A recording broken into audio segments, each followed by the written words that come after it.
Well, it's that time of the week again where we get to talk about brand new VR games coming out this week, new VR games coming out next week, and of course, some of that juicy VR gaming news. But as always, before we dive into this video, I'll ask you one small favour, and that is to smash that like button, subscribe, and I guess hit the bloody hype button, whatever the hell that is now. The list is growing, YouTube. Thanks for making it harder for me. Anyway, if you enjoy the video, do some of those things. It'd be massively appreciated. And now let's dive into new VR games this week. Well, first of all, we had one of the more anticipated titles of this year coming out this week, and that was Reach. Now, unfortunately, I don't have good news all round, although I'm going to start with the good news and we'll probably end on the bad. To start with, this is an absolutely stunning game on pretty much any of the platforms that you can play it on. Of course, Quest being the least quality and PC being the highest quality, and PSVR 2 follows pretty damn close to the PC.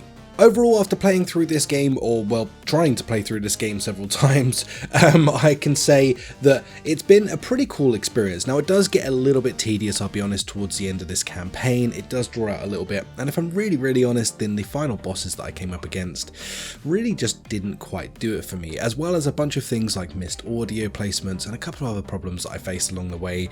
I've heard some pretty big horror stories from other people as well that tried to play the game through, but I have come up against a plethora of different problems, from graphical issues, invisible walls, and a bunch of other problems that I've faced on pretty much all platforms that I've tried it on at this point. I really haven't had a lot of luck when it comes to this, and it's kind of screaming released too early to me, as I think they've really needed just a better QA process to go through this game. I think for now, at least, all I can recommend is that you hold off buying this game, unfortunately for now, potentially picking it up once they fix these issues out, because I think if they were to fix these issues, this could have been an incredible experience. And like I say, what I did play of it, I really enjoyed, and it is good fun. The parkour feels good, the shield throwing feels good, and the small snippets that I've played of this have been incredible, but when you put it all together into one game, I don't know, it just didn't quite hold up for me. Now, I think I said this in my sort of preview that I got of this a few, a month or so ago, when I made a video about the preview that I got to experience of this, and I said at the end of that video, like, hold on, this is why we don't pre-order, because honestly, you never really know what the finished product's going to be like. Seeing a snapshot of something is very different to seeing the overall finished game. And so yeah, this one, unfortunately, in my opinion right now, I can't really recommend it on any system. It feels like perhaps they should have maybe focused on just building for Quest and PSVR 2 to begin with or something. I don't know, but either way, this just isn't quite right just yet, and I don't recommend picking it up just yet. The second it is, and the devs do address all of these issues, then 100% I would recommend this game. But until then, kind of say hold off. VR gaming news. Next, we get into the VR news, and this is probably the juiciest part of the video today, as we have a ton to be talking about. We have the Steam Next Fest going on as well, so there's a bunch of new demos for you guys to be trying out, and I'm going to be talking about a few of those in this section. Kicking things off though, we have Thriller the Fight 2, which is actually going to be making its way out of early access into full access, and along with that is going to come a brand new solo campaign for this as well. Now, honestly, they already did a pretty stellar job with this game, and they've done a pretty good job of updating it as well, so the fact that this is coming out of early access now, I think it's going to be a great thing. The fact it's going to have a solo campaign is going to be massive, because for me personally, I'd rather just bust through a solo campaign than someone windmilling their arms like a maniac at me in multiplayer. So this for me is a massive win, and I think it's probably going to be so much easier to recommend this game now it has a solo mode coming as well. So this is going to be coming, I think, like another month or so, and this is going to be dropping in fall, so not too long to wait, and I'm very much looking forward to this. Next up, we have Little Critters. This is a brand new game from the same team that brought us Little Cities, and I actually love that game. This is a new mixed reality experience where you're going to be capturing these little critters, doing a bunch of stuff with them, from squashing them, blending them, and turning them into other pieces of machinery. This actually looks really fun. I think it just looks goofy fun for mixed reality, and it's also one of those games I think you'll probably be able to just put your family into to experience what VR/MR is, and give them a little bit of an idea without overwhelming them with some, you know, like putting him into freaking Half-Life Alyx or something. So I think this is going to be a fun little game for that kind of stuff. I'm very interested to see what they do with it. Like I say, I love their other title, so if this one's even half as good, it's going to be an absolute banger as well. So fingers crossed. Next up we have Dread Miradan. Now this has actually got a demo outfit right now on Steam, and this is a pretty cool one if you want to try and sort of, you know, survive this horror type game.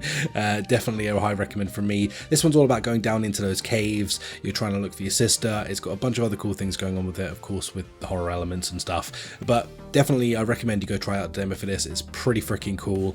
Even for someone like me who's not a massive horror fan, this really does hit the point, so definitely go try it. Next up, Crossings is a game I've been speaking about on and off on this channel, and this is something that I'm very much looking forward to. It made into my most anticipated titles a little while ago as well, as I feel like this one is just a roguelike that I'm very much down for. Bit of sort of like, you know, that mythology going on in it, and it just looks freaking cool as well, man. I'm very much looking forward to this. Well, also this has a demo out right now as well that you can go find in the Steam Next Fest, which is pretty damn exciting. So if you want to check this one out, I highly recommend that you do, because I'm just excited for this game and I want more people to get hyped for it. Next up we have Star Trek Infection. Now this has now finally got a release date set for December. Now I haven't personally tried this one yet, but I've spoken to a few people that have at Gamescom, and everyone pretty much shared a pretty similar opinion of the fact that it wasn't quite ready to show back then, and you could kind of tell this was the first sort of diving into VR that the developers have done for this, with some basic stuff missing for the game. So I'm very intrigued to see whether they listened to all the feedback they were given across Gamescom, and whether they've integrated that into the game and hopefully ironed it the hell out. If that is the case, this could be an absolute banger, as I think Star Trek is a cool franchise to be getting into VR anyway, and then on top of that, making it into like a horror element seems pretty cool as well. So fingers crossed this one's going to be a banger, but I do recommend that you highly recommend in fact, that you wait until there are reviews for this to let you know whether this is going to be worth it or not. Next up we have Deadly Deliveries. Again, I'm very excited for this game. I haven't tried it yet personally, but it is one that I'm very intrigued by, and I think it's going to have some of that sort of like Among Us sort of vibes, you know, some crazy backstabbing moments and crazy crap going on around it. But at the moment there is both a demo on Steam and an open beta access that you can gain access to play it on Quest. So if you're interested in this game and you want to learn a little bit more about it, maybe even try it, then you have both of those options to be able to dive into. If you have a PC ready for this kind of thing, then yep, jump on Steam and you can try it for yourself and with some friends, or of course, like I say, you may be able to gain access to that open beta on the Quest as well. So join the Discord and find out a little bit more about that. And last but not least on the news, the Twilight Zone VR has just had a huge update for the Quest 3. Now I actually kind of liked this game back when it came out. It was a bit of a dividing game. Some people liked it, some people hated it. Personally, I was on the fence, of actually didn't mind it. I thought it was quite a fun game. But this has now just had a Quest 3 update, which means that if you own this, of course, it's going to look freaking glamorous. And if you've never picked it up, well, maybe now could be the time for spooky season. It's a pretty mild spooky game, I will say that much. So like if you're scared about jump scares and stuff, this really isn't that deep, but it is really fun to get into. And if you're a fan of Twilight Zone, then this is an easy recommend, because it kind of dumps you straight into the middle of like feeling like you're part of the program. But the Quest 3 update looks friggin' fantastic, so props to them for doing that, especially this late after it came out. It's pretty been 2 years since this game dropped, so it's pretty nice of them to be able to do this. Coming up next week. Coming up next week, well, next week's a little bit of a quiet one. We have a couple of indie games coming out, but really the only one that's worth sort of speaking about would be Trenches VR. Now, I'm actually really looking forward to this title coming out for people, because I've watched a couple of gameplays of people playing this, and holy crap, does it look intense. Yeah, this is something that I think is going to make people poop their freaking pants. It's coming out for PSVR 2, PCVR, and Quest.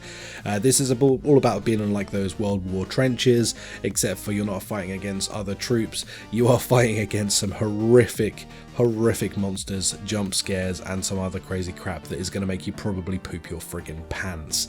So yeah, props to developers for getting this one ready. I think this is going to be an absolute banger. If you're into horror games, this one is definitely one not to miss. Well, there you have it, guys. Thank you so much for watching another one of these videos with me. I appreciate each and every one of you that tune in and spend the time with me. If you would be so kind to smash that like and all that other guff, I would massively appreciate it. Also, if you made it to the end of the video, then use the monkey emoji in the comments down below, and it will confuse some people. We've done this a few times before. It's always good fun, and I like that people just have no idea what the hell is going on, other than you guys and girls that make it to the end of the video. Other than that, guys, thank you so much for watching. I'll catch you in the next video. Peace out. Bye.